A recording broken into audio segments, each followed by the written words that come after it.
हा कृष्ण करुणा सिंधु दीनबंधु जगत्पते गोपेशु गोपिका कांत श्री राधा कांत नमस्तुते। तप्त कांचन गौरांगी श्री राधे वृंदावनेश्वरी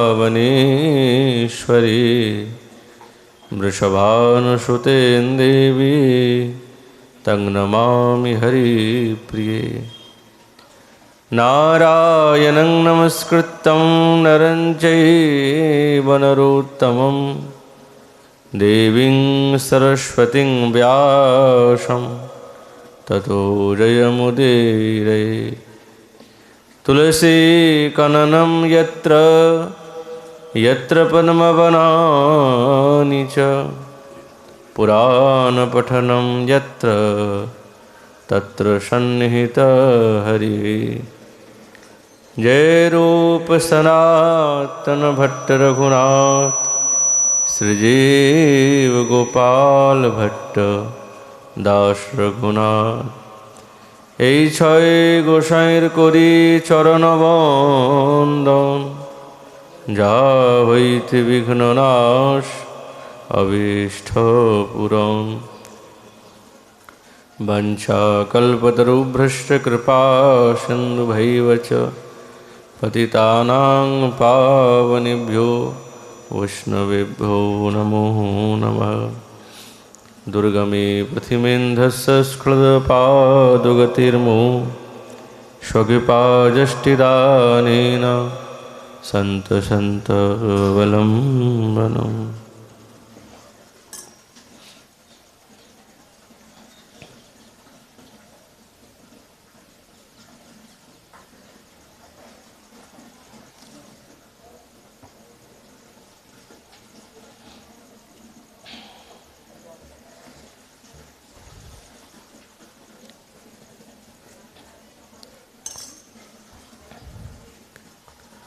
ओम नमो भगवते वासुदेवाय।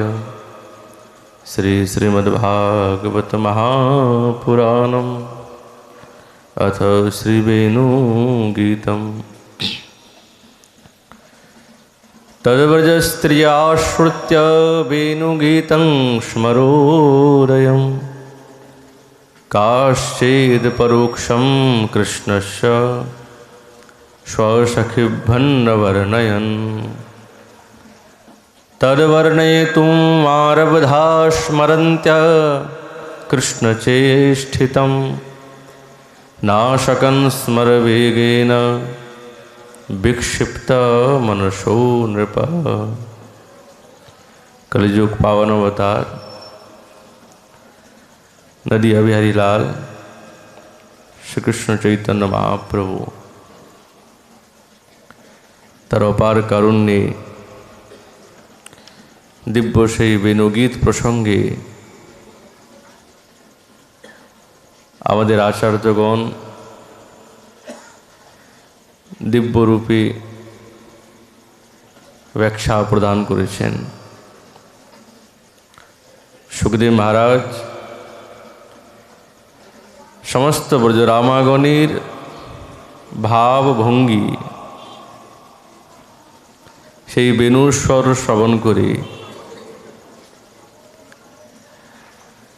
যে তাদের কি অবস্থা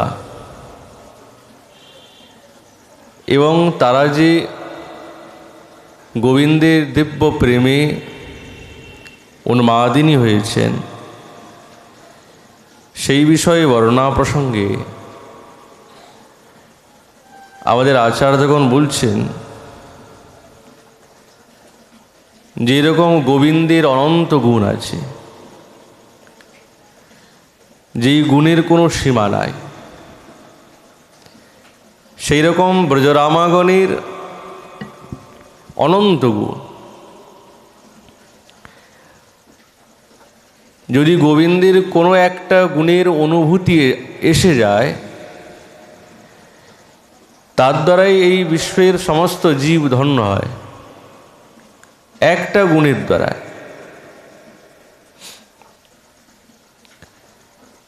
সাক্ষাৎ ব্রহ্মা যখন স্তুতি করছেন যে ভগবানের গুণ কেমন এবং সেই গুণের দ্বারাই কি হয়, গুণাৎ মনস্তেপি গুণান বিমাতুম হিতাবতীর্ণস্য ক ঈশিরেশ্য কালীন ধৈর্যরিবা বিমতা সুকল্পৈর ভূপাংশবক্ষে মিহিকাদ্युभाष तत्तेनुकंपां स्वमक्षिमाणो भुंजान एवात्मकृतं विपाकं हृदवाग बपुर्भि विदधन नमस्ते जीवित या मुक्ति प्रदेश दाय भाग। हे प्रभु, আপনি হচ্ছেন মহাশক্তি সম্পন্ন। বড় বড় যোগেশ্বরগণ ক্রমে ক্রমে ঋষি মহাত্মাগণ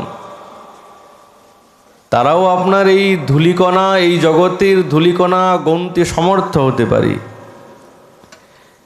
আকাশের হিমকণা গুনতে পারে, সূর্য এবং গ্রহ নক্ষত্রের রশ্মিকণা গণনা করতে সমর্থ, কিন্তু আপনার এই গুণাবলীর গণনা করতে সমর্থ কেউ না, কেউ না। আপনি অনন্ত গুণের খনি। তাহলে যারা সেই অনন্ত গুণাবলী বিশিষ্ট সেই গোবিন্দের প্রতি আকৃষ্ট হয়েছেন, তারা তো কেউ সাধারণ না। তারাই হচ্ছেন সেই ব্রজরামাগণ। আর এই ব্রজরামাগণ গোবিন্দের বেণুরব শ্রবণ করে সকলেই অস্থির হয়ে গেছেন। কেননা প্রেমিকের চিত্তে দুর্বার প্রেম জাগ্রত করিয়ে দেয় এই গোবিন্দের বেণুস্বর, কৃষ্ণের গুণ, তাকেই পাব। আমাদের আচার্যগণ বলছেন যে সাক্ষাৎ গোবিন্দ, তার যে একটা বিশেষ ক্ষমতা, সেই ক্ষমতার দ্বারাই ব্রজবালাগণের চিত্ত আকৃষ্ট হয়ে গেছে। পূর্বরাগবতীতে আমাদের আচার্যচরণ বলছেন, পদদ্যুতির বিনির্ধূত স্মরপরার্ধ রূপোদ্ধতি দৃগঞ্চল কলা নटीपटी मभिमनोहारिणी स्फुरन्नवघनाकृति परमदिव्यलीलानिधि।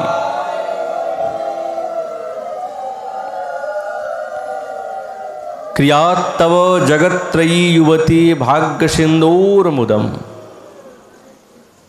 है। आचार्यचरण बोलছেন, পূর্বরাগবতী বৃন্দাবনেশ্বরী পূর্ণমাসী দেবীর কাছে উপস্থিত হয়ে প্রণাম করছেন। কেননা উনি সমস্ত লীলার উনি প্রেরক, তো সমস্ত লীলাকে সম্পাদন করেন। ওই জন্য আজ বৃন্দাবনেশ্বরী উনার নিকটে উপস্থিত হয়ে প্রণাম করছেন। বলছেন, তুমি আমাকে আশীর্বাদ করো। পূর্ণমাসী দেবী বলছেন, আশীর্বাদ করছেন, রাই আমি জানি তোমার হৃদয়ে তুমি কি পেতে চাও।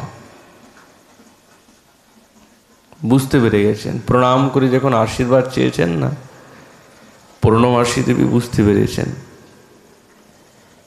সেই নবজলধর এমন কোনো আকৃতি, যিনি পরম দিব্য নীলমণি স্বরূপ, তার রূপামৃত দর্শন করতে তুমি চাও। বুঝি তার এই রূপে তুমি লুব্ধ হয়েছ, আর এই লোভের কারণে তুমি আমার কাছে আশীর্বাদ চাচ্ছ।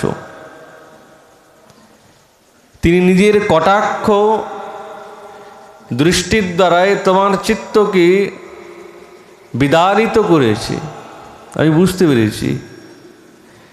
সমস্ত যুবতীগণের ভাগ্যস্বরূপ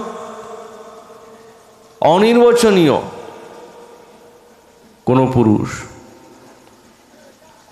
তোমার এই হৃদয়ে হর্ষ বিধান করুক, হর্ষ বিধান করুক, আশীর্বাদ করছেন।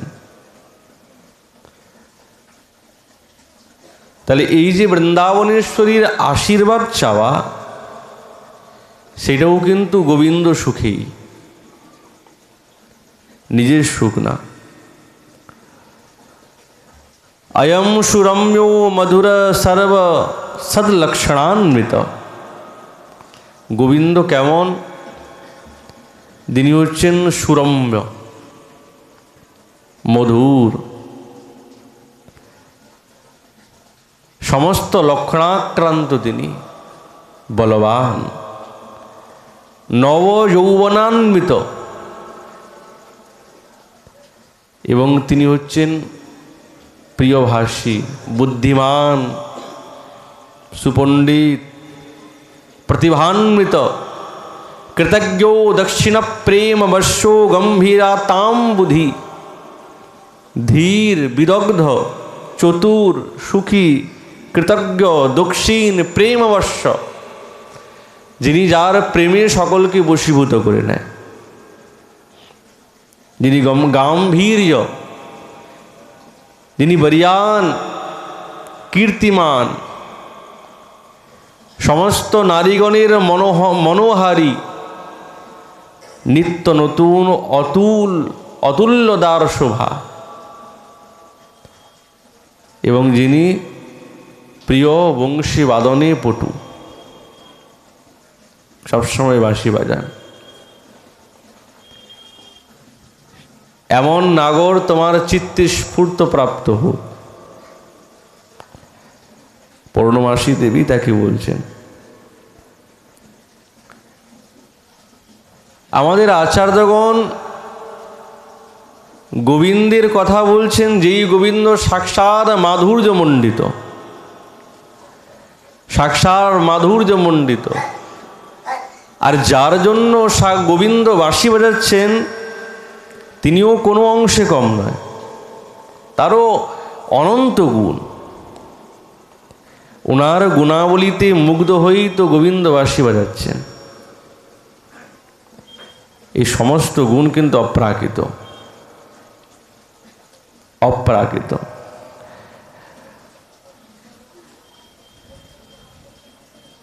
কবিরাজ গোস্বামী পাদ বলছেন,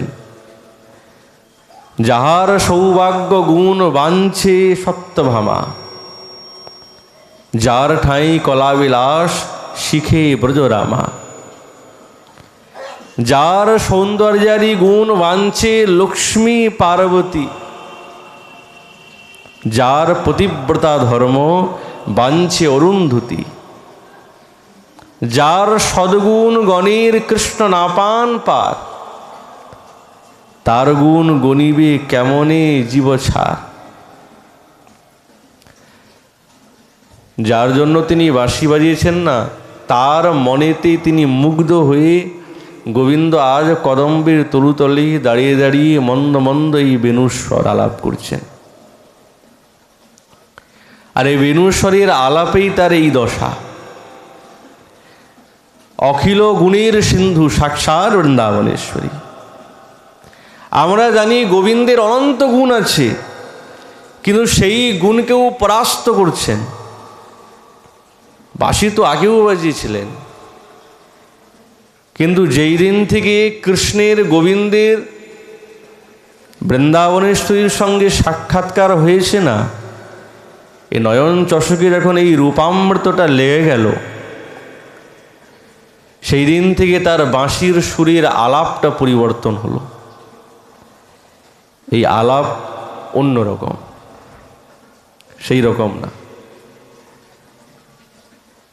সাক্ষাৎ গোবিন্দ নিজে বলছেন, কৃষ্ণের বিচার এক আছয় অন্তরে, পূর্ণানন্দ পূর্ণ রস রূপ কহে মোরে।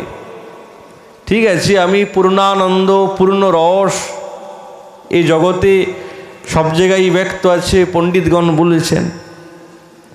কিংবা আমা হইতে আনন্দিত হয় ত্রিভুবন, কিন্তু আমাকে আনন্দ দিবে ওইছে কোনজন? আমার দ্বারা এই জগতে সকলে আনন্দিত হচ্ছে, ভগবানকে দেখে, ভগবানের গুণ শ্রবণ করে, ভগবানের লীলা শ্রবণ করে এই জগতের সমস্ত সাধক আনন্দিত হয়। বাবা, কি সুন্দর গোবিন্দের লীলা, কি সুন্দর তার রূপ। কিন্তু যার দ্বারাই আমরা আনন্দ পাচ্ছি, অপুরন্ত আনন্দ পাচ্ছি, কি তাকে আনন্দ দেওয়ার মতন ক্ষমতা কি আমাদের আছে?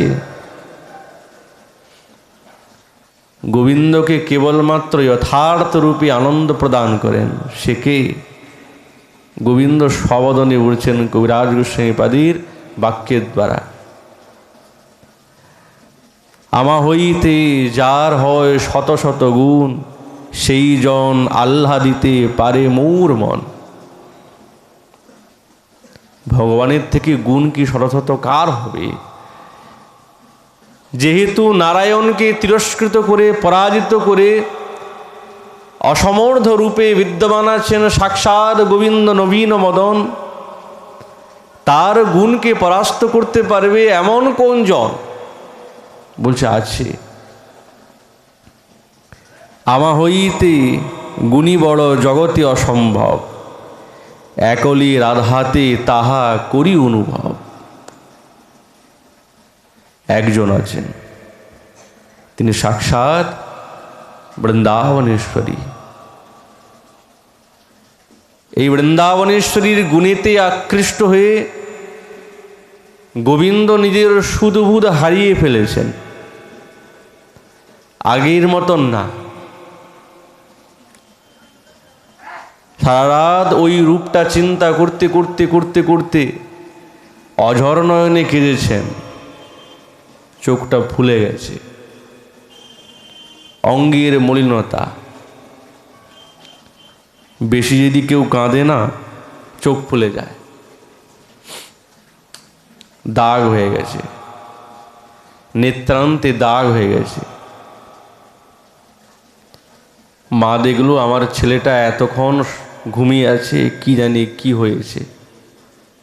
হে বিধাতা, হে সত্যনারায়ণ ভগবান, তুমি আমার ছেলেকে রক্ষা করো, কি জানি কি হলো, কোনো বৈদ্যটা কি, কোনো ব্যাধটা কি, কোনো ওষুধপত্র দেবে। মা তো মনে করেছেন আমার ছেলে তো বুঝি চোখ উঠেছে, বা চোখ উঠে না, পীতবর্ণের কাপড় বেঁধে দিয়েছেন চোখে, ওদের জন্য চোখ ঠিক হয়ে যায়। এ রোগ ঠিক হবে কি? এ তো আরো বেশি বেড়ে গেল। কেন? যাকে তিনি দেখেছেন তিনি হচ্ছেন তপ্ত কাঞ্চন গৌরাঙ্গী। হ্যাঁ, আর ওই রংটা যদি চোখের মধ্যে সবসময় লাগানো থাকে, এইদিকে আনন্দও অনুভূত হচ্ছে। ওই পট্ট গোবিন্দের হৃদয়ে বৃন্দাবনেশ্বরীর স্বরূপের উদ্দীপক, প্রকাশক। যদিও তিনি ভুলতে চেয়েছেন, কিন্তু ওই পিত পট্টটা কিছুতেই ভুলতে দিচ্ছে না। বলছে, শ্যাম, তুমি যাকে দেখেছো না, তার রংটা ঠিক এই রকম। আর তাকে পাওয়ার লালসায় অঝর নয়নে কাঁদছেন। মা তো, মায়ের কাছে শিশু যতই বড় হোক, তিনিও তার কাছে শিশুই। কুণ্ডলতা এসে দেখছেন, তিনি তো রসজ্ঞা, বুঝতে পেরেছেন কি হয়েছে না। মাগো, আমি জানি কি হয়েছে। কৃষ্ণ কুন্দলতার দিকে তাকিয়ে যেন ইশারা করছেন চোখের দ্বারায়, তুমি কিছু বলো না। কিন্তু কুন্দলতা তো বলছে তোমার ছেলে বড় হয়ে গেছে, সব ঠিক হয়ে যাবে, এর বিয়ে দিতে হবে। এই শুনে তো মা যশোদা বলছে আমার ছেলে দুধের ছেলে, এখনো কি এর বিবাহের বয়স হয়েছে, তুমি কি যে কথা বলো, এরকম বলবে না।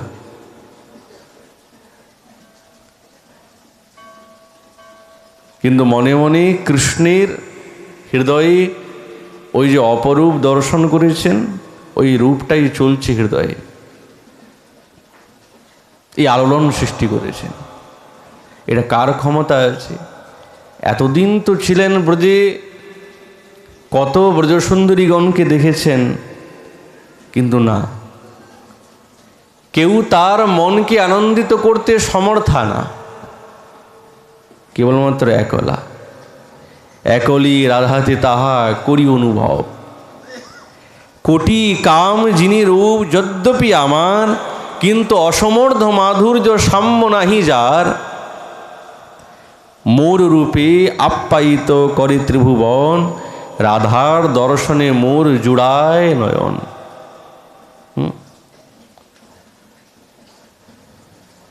গোবিন্দ তার নয়ন সবসময় চায় যে বৃন্দাবনেশ্বরীর রূপামৃত সে পান করবে, অন্য কিছু দেখতে চায় না। মোর স্বর বংশী গীতে আকর্ষই ত্রিভুবন। আমি বাঁশি বাজালাম, এই বাঁশির দ্বারাই ত্রিভুবনে অণ্ডভেদ করে চলে গেল। এই হেন কেউ নেই, এই ব্রহ্মাণ্ড কি অনন্ত কোটি ব্রহ্মাণ্ড মাতিয়ে তুলেছে যারাই আছেন ওখানে। এত ক্ষমতা বাঁশির, বুঝে? হ্যাঁ, তাহলে যিনি বাঁশি বাজিয়েছেন তাকে কে মাতাতে পারে? যার বংশীস্বরেতে ত্রিভুবন মত্ত হয়ে গেছে, তাকে মাতানোর মতন ক্ষমতা কার মধ্যে আছে? রাধার বচনে আমার হরই শ্রবণ। তিনি সবসময় ওইটাই লক্ষ্য করেন, কখন ওই সুকুমারী বৃন্দাবনেশ্বরী বৃষভানুনন্দিনী মন্দ মন্দ এই কোকিলের স্বরকেও নিন্দা করে ফেলে, এমন যে বৃন্দাবনেশ্বরীর কণ্ঠস্বর আমার কর্ণবিবরে কখন প্রবেশ করবে। সবসময় এই চাতুরিতে থাকে। একটা শব্দ শুনতে চান, বৃন্দাবনেশ্বরীর মুখনিঃসৃত একটা শব্দ শুনতে চান, এই শব্দের দ্বারায় মনে হয় বাহ, অমৃত পেয়ে গেলাম।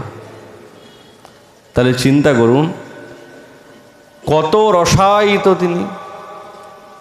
যদ্যপি আমার গন্ধে জগৎ সুগন্ধ।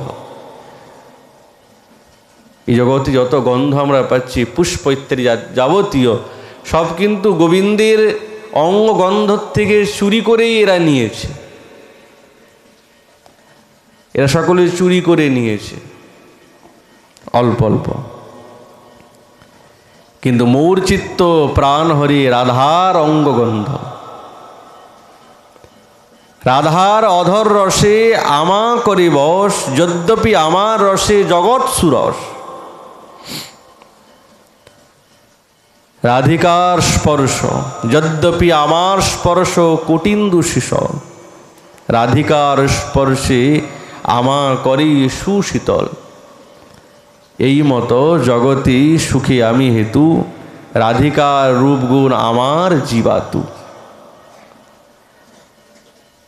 গোবিন্দ স্ববদনে নিজে বলছেন যে আমাকে আকৃষ্ট করে নিয়েছে ওই বৃন্দাবনেশ্বরী, আর আকর্ষণ করেছে বলেই তো তিনি আজ তার এই দশা, এই ভাব হৃদয়ে।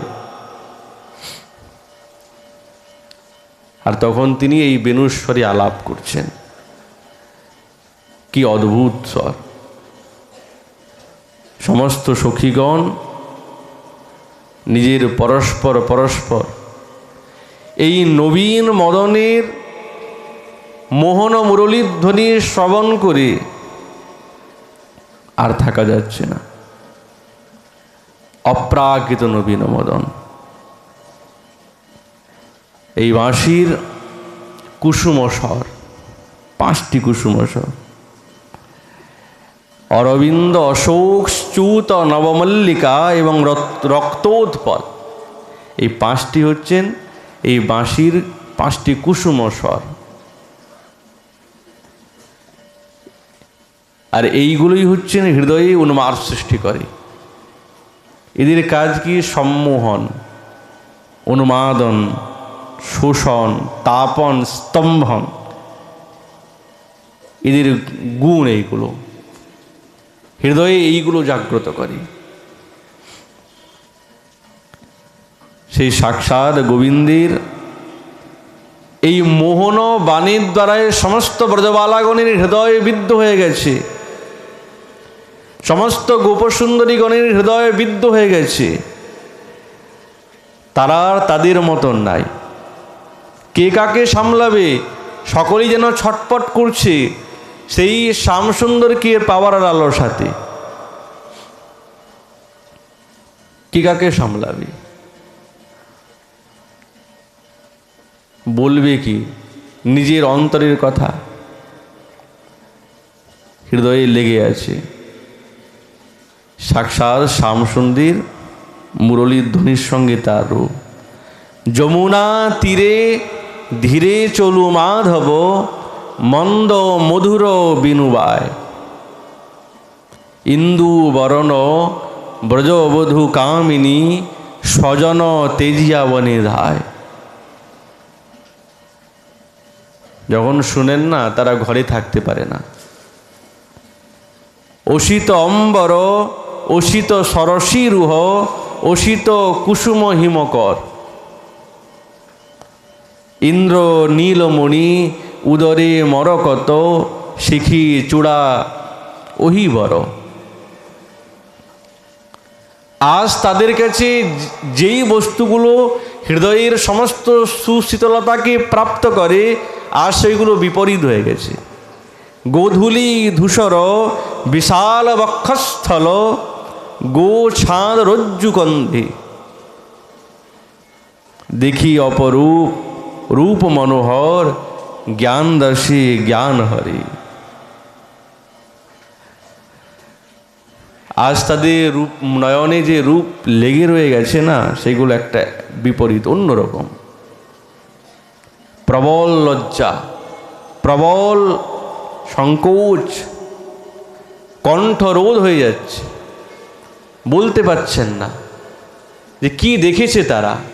কেন? স্বসখিবন্য বর্ণয়ন ন অসকন, বর্ণনা করতে চায় কিন্তু পারছে না, সমর্থ হচ্ছেন না। তারা নিজের সমর্থ শক্তিটাকে হারিয়ে ফেলেছেন গোবিন্দের রূপ এবং তার এই বেণুস্বর শ্রবণ করে। কেননা চিকন কালা হৃদয়ের মধ্যে লেগে রয়ে গেছে। চিকন কালিয়া রূপ মরমে লাগিয়াছে, ধরণী না যায় মোর হিয়া। বৃন্দাবনেশ্বরী নিজের সখীকে বলছেন, সখী, হৃদয়ের মধ্যে কালা রূপ লেগে রয়ে গেছে। এখন আমার হৃদয়টা যেন কাঁপছে, রাখার যাচ্ছে না। যেন মনে হচ্ছে কত চাঁদ নিগারিয়া মুখখানি মাজিয়াছে, না জানি তাই কত সুধা দিয়া। চিকন কালিয়া রূপ মরমে লাগিয়াছে, ধরণে না যায় মোর প্রাণ। কত চাঁদ, লক্ষ লক্ষ কোটি কোটি চাঁদের শোভাকে নিষ্কাশিত করে তার দ্বারা যখন এই শ্রীমুখমণ্ডল মর্দিত করেছেন। অধরে দুটি কুল জিনিয়া বান্ধুলি ফুল, হাসিখানি মুখেতে মিশাই। নবীন মেঘের করে বিজুরি প্রকাশ করে, জাতিকুল মজাইল তাই। গোবিন্দের এমন রূপ। বৃন্দাবনেশ্বরী এই গোবিন্দের সমস্ত রূপামৃত এবং হৃদয়ে যে দিব্য ভাব, নিজের সখীর কাছে বর্ণনা করছেন মরমের কথা, হৃদয়ের কথা। আর কাউকে তো বলা যাবে না, এ নিজের অন্তরঙ্গা ছাড়া তো কাউকে বলা যাবে না। স্বসখীভ্যন্ন বর্ণয়ান, নিজের সখীগণকে বর্ণনা করছেন। শ্লোকের মধ্যে বলছেন কাশ্চিৎ, বহু বচনে দিয়েছেন। তাহলে কেবল বৃন্দাবনেশ্বরী না, ওখানে আরও সখীগণ ছিলেন, তার মধ্যে প্রধানা চন্দ্রাবলী এবং সকলের থেকে সর্বোত্তমা বৃন্দাবনেশ্বরী। তারা নিজের নিজের সখীর নিকটে এই গোবিন্দের দিব্য রূপামৃত বর্ণনা করছে। কিন্তু করছে সেটা কি ঠিকভাবে করছে, না সন্দেহ করে, না একটা অনুমান করে বর্ণনা করছে? আচার্যজন বলছেন অনুমানে না, অনুমান করে, অনুমান করে বলছেন। উরুযুগ সন্ধান কামীর কামান বাণ, হিঙ্গুলে মণ্ডিত দুটি আঁখি, অরুণ নয়ান কোলে চাইয়া ছিল আমা পানে, সেই হতে শ্যাম রূপ দেখি, যমুনার ঘাট হইতে উঠিয়া আসিতে পথে, সখী কিবা অপরূপ তনু। সখী জিজ্ঞাসা করতে, রাই তুমি কি দেখলে? অপরূপ রূপ দেখলাম। যেই রূপ দেখলাম সেই রূপটাই চোখে হৃদয়ে লেগে রয়ে গেছে। আমি দেখলাম কি যে কোনো একজন সুন্দর আমার দিকে তাকিয়ে আছে, যখন আমি দেখছি ওই রূপটাই আমার হৃদয়ের মধ্যে বাসা করল। যমুনার ঘাট হইতে উঠিয়া আসিতে পথে, সখী কিবা অপরূপ তনু, জ্ঞান দাসিতে কয় শুধই যে সুধাময়, গোকুলে নন্দের বালা কানু। শ্যামসুন্দরের এমন রূপ। আমাদের আচার্যগণ পূর্বেই বলেছেন যে সখীর ভেদ প্রসঙ্গে স্বসখীভ্যন্ন বর্ণয়ন, সখীর ভেদ আছে। স্বপক্ষ সখী, বিপক্ষ সখী, তটস্থ এবং সহিত পক্ষ সখী। হ্যাঁ, কেননা ইনারাই তো লীলা বিস্তার করছেন, রাধা গোবিন্দের প্রেম বিহার ইত্যাদিকে বিস্তার করতে সমর্থা, আর কেউ তো করতে পারেন না। কিন্তু আমাদের এই সমস্ত লীলার অনুভূতি এ তো বিভু, এ তো অত সহজে অনুভূত হয় না, তো ইনাদের আনুগত্যতেই অনুভূত হয়। কেননা গোবিন্দের বৃন্দাবনেশ্বরীর সঙ্গ পাইয়েই সমস্ত গোপীগণ আনন্দিত হন, বিহার করিয়ে তারা বড় হৃদয়ে বড় আনন্দিত হন। এটাই তাদের উদ্দেশ্য মূল, কেননা তারা এই সম্পূর্ণ রসের পুষ্টি করে। ওই জন্য আচার্যচরণ বলছেন, বিভুরপি সুখরূপম স্বপ্রকাশোপি ভাব, ক্ষণমপি নহি রাধা কৃষ্ণয়োর রিতে স্বা। রাধা গোবিন্দ ছাড়া তারা থাকেন না। প্রবহতি রসপুষ্টিম চিদ্বিভূতির বিশেষ, শ্রয়তি ন পদমাশাম কঃ সখীনাম রসজ্ঞ। এমন এই সখী। কবিরাজ গোস্বামীর পাদ তো বললেনই, এই রাধা গোবিন্দের লীলা হচ্ছেন খুবই গূঢ়, খুবই গূঢ়, খুবই গোপনীয়। এর ভাবও বিভেদ করেছেন। রাধা কৃষ্ণের লীলা এই অতি গূঢ়তর, কেবল গূঢ় বললেন না, গূঢ়তর। অয়ম গূঢ়, অয়ম গূঢ়, অয়ম গূঢ় ইত্যেষাং মধ্যে অয়ম গূঢ়তর। এত গোপনীয় আর কারো নাই।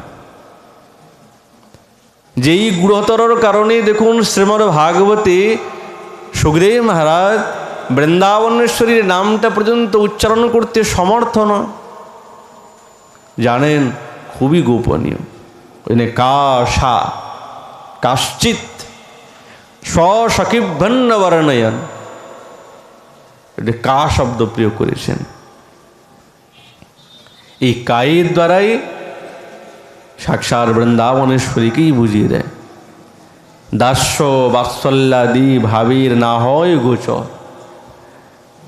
এই মাধুর্য রস, রাধা গোবিন্দের যে দিব্য মাধুর্য রস, না তো দাস্যে পাওয়া যাবে না বাৎসল্য পাওয়া যাবে। এ তো কেবলমাত্র শুদ্ধ মাধুর্যেই অনুভূত। কেবল সখীগণ তারা একবারে শুদ্ধ মাধুর্যের ভাবান্বিত, তারাই এই রসের আস্বাদন করছেন। এই মাধুর্যের মধ্যে দাস্যও আছে, বাৎসল্যও আছে, কিন্তু বাৎসল্যের মধ্যে শুদ্ধ মাধুর্য পাওয়া যাবে না, হবে না। আমাদের শ্রীরূপচরণ তিনি বললেন যে শুদ্ধ মাধুর্য ভাব যে সমস্ত ব্রজরামাগণ, তাদের হৃদয়ে কিন্তু এই শুদ্ধ মাধুর্য কিন্তু বাৎসল্য এবং দাস্যের পরিপক্ক এবং নিষ্কর্ষ করে স্থাপন করা হয়েছে শুদ্ধ মাধুর্যে। কেন লীলা প্রাচুর্যে যখন লীলা হয় তখন দাস্যভাবে সেবাও করছেন তারা, বাৎসল্য ভাবও কখনো কখনো প্রকাশ পায়। কিন্তু মা যশোদার যেরকম বাৎসল্য সেরকম ব্রজবালাগণের না। ওনাদের বাৎসর্যের মধ্যে মাধুর্যটা প্রধান, কিন্তু সেবা চাতুরীর জন্য এই ভাবেরও প্রয়োজন। কিন্তু এই মাধুর্য কেবলমাত্র আস্বাদন করছেন কি? গোবিন্দের সবে এক সখীগণের ইহা অধিকার, কেবল সখীগণেরই এইটি অধিকার। সখী হইতে হয় এই লীলার বিস্তার, সখী লীলা বিস্তারিয়া সখী আস্বাদয়। সখী লীলা বিস্তার করে সেটা আস্বাদন করছেন। বাহ, কি রাধা গোবিন্দের লীলা! সখী বিনু এই লীলার নাহি অন্যের গতি, সখী ভাবে তারে যেই করে অনুগতি। রাধা কৃষ্ণ কুঞ্জ সেবা সাধ্য সেই পায়, সেই সাধ্য পাইতে আর নাহি কেউ পায়। এই কুঞ্জ সেবার অধিকার যদি পেতে হয়, কেন যাবতীয় এই বেণুগীত এবং আরও যাবতীয় বেণু গীতের দ্বারাই তো গোবিন্দের বেণু মাধুরী এবং তার রূপের মাধুরী, বৃন্দাবনেশ্বরী রূপ মাধুরীকেই তো প্রকাশ করছেন বেণুগীতের দ্বারা। নব নবায়মান, এর দ্বারাই সাধকের চিত্তে সেই কুঞ্জ সেবার ভাব জাগিয়ে দেয় যে যদি আমি সেই সাধক দেহেতে গুরুদেবের দ্বারায় প্রদত্ত এই মঞ্জুরি ভাবের দ্বারায় যদি কুঞ্জ সেবাতে প্রবেশ করতে পারি, তাহলে আমিও তো সেই সেবার অধিকারী হব, এটা পাইয়ে দেয়। তাহলে এইটা হচ্ছে কিসের দ্বারায় পাওয়ায়? এই লীলারস আস্বাদনের দ্বারা। এই লীলারস আস্বাদন করতে করতে তার হৃদয়ের মধ্যে ওই ভাবটাই হৃদয়ে জাগ্রত হয়, অন্য ভাব আসে না। ওই জন্য সাধকের শ্রবণের বিশেষতা আছে। যেটা শ্রবণ করবেন না, সেইটাই ধীরে ধীরে ধীরে ধীরে তার পরিপক্ক দশাতে প্রাপ্ত হবে। সেরকম তার প্রতি বিরহ আসবে। কেননা প্রেমের মূর্ত হচ্ছেন বিরহ। বিরহের দ্বারাই রাধা গোবিন্দের প্রেমটা সম্পুষ্টিত হয়। আহা, তাকে আমি পেতে চাই, তাকে ছাড়া থাকতে পারবো না, তার সেবাতে নিত্য নিরন্তর আমি থাকব, আমি কিছুতেই তার সেবা থেকে বঞ্চিত হতে চাইব না। সেবা থেকে বঞ্চিত মানে এই হৃদয়ের থেকে প্রাণটা বেরিয়ে যাওয়ার মতন মনে হবে সাধকে। এরকম সাধকের দশা হয়। আর এইটি হচ্ছে শুদ্ধ প্রেমের পরিভাষার ক্রম। সাধক সেই মঞ্জুরি সাধনের দ্বারা, ভাবনার দ্বারা ওইটি চিন্তা করতে থাকবেন। তার থেকে দূরে সরবে না, সবসময় পাশাপাশি থাকবে, রাধা গোবিন্দে সেবাতে থাকবে।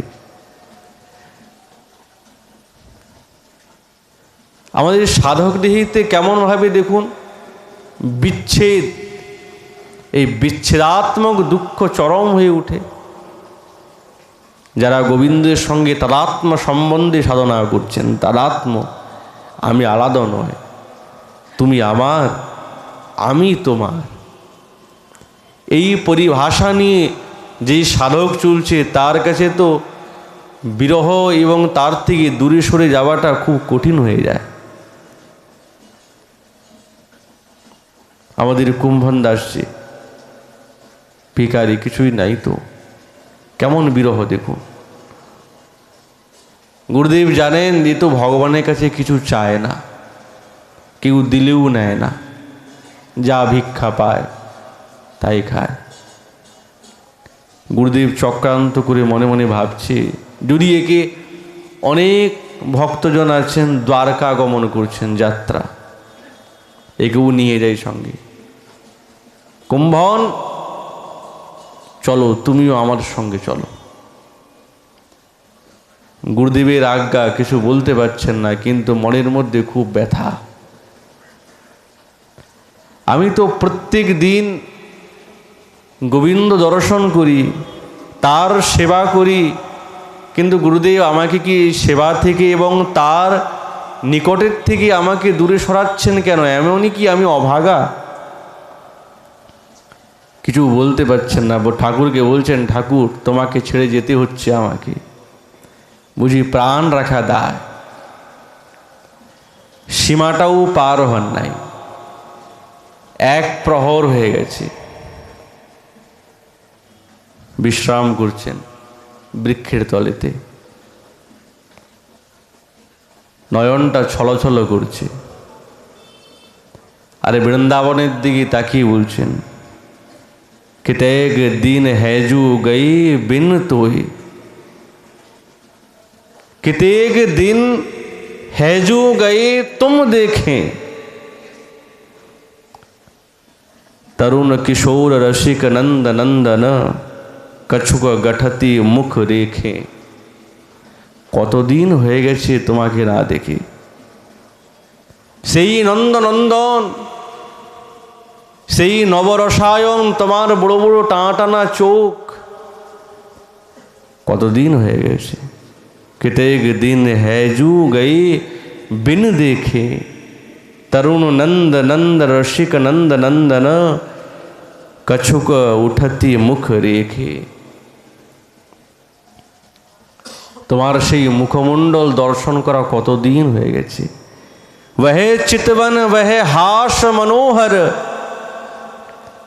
वह नव नटवर बपू भेखे, कितेक दिन है गई बिन देखे। তোমার সেই মন্দ মন্দ হাসি, তোমার সেই ত্রিভঙ্গিম ঠাম, কতদিন হয়ে গেছে তোমাকে দেখে। वह शोभा वह कांति, बदन की कोहिक चंद विशेखे, श्याम सुंदर संग मिली खेलन की, आवती जिया अपेखे, कितेक दिन है गई बिन देखे। हे प्रभु, তোমার সঙ্গে কত খেলা করতাম, আমার জীবনটা তো ধন্য হয়ে গেছে, কতদিন হয়ে গেছে তোমাকে না দেখে, থাকা যাচ্ছে না, যেন মনে হচ্ছে এই দেহের থেকে প্রাণটা বেরিয়ে যাচ্ছে। श्याम सुंदर संग मिली खेलन की, आवती जिया अपेखे, कुंभन दास लाल गिरधर बिनु, जीवन जन्म अलेखे, कितेक दिन है गए तुम बिन देखे।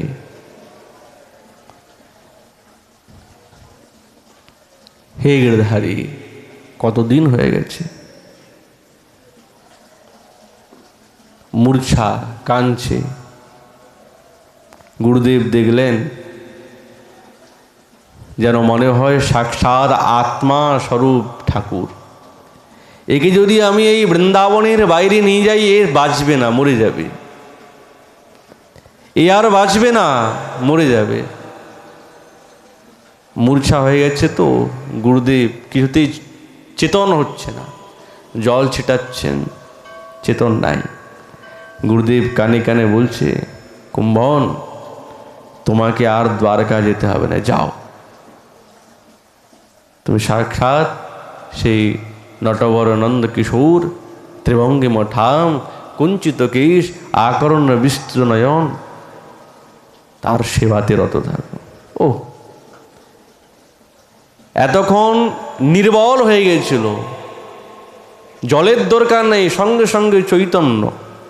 প্রণাম করে বলছে, গুরুদেব বড় কৃপা। আচ্ছা, এই যে কান্না, এই দিকে কিন্তু ঠাকুরও কাঁদছেন।